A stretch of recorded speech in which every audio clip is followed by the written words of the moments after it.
L'éco-centre sert aussi de vitrine ou de présentation.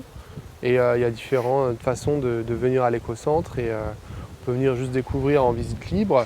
On peut venir découvrir dans le cadre plus pédagogique sur une sortie scolaire ou en centre de loisirs. On peut venir aussi sous forme de stage ou d'atelier pour apprendre à découvrir des techniques. C'est un lieu aussi qui inspire, qui donne envie et qui permettent aux gens de trouver les ressources pour faire autrement, parce que c'est un peu l'esprit de l'association Speredal, qui veut dire en breton un autre esprit. On peut se faire plaisir et être créatif justement dans ces réflexions-là, parce qu'on a besoin tous d'être un petit peu créatifs sur ces façons de faire, de façon de produire notre nourriture, façon de se soigner. Je pense qu'on en a un peu tous besoin, donc il faut y aller à fond. En ça, on s'inspire pas mal de l'éducation populaire où les gens apprennent par eux-mêmes et dans une dynamique aussi collective et collégiale pour partager les savoir-faire.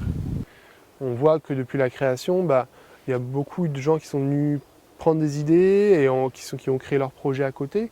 Et en fait, c'est aussi dans un maillage territorial où on se rend compte que on n'est plus tout seul. On devient une référence en fait. Du coup, on est aussi de plus en plus sollicité par des porteurs de projets qui viennent voir ce qu'on fait, qui sont curieux de comprendre comment ça s'est monté, la dynamique, et comment on trouve une pérennité, une durabilité dans ce qu'on fait.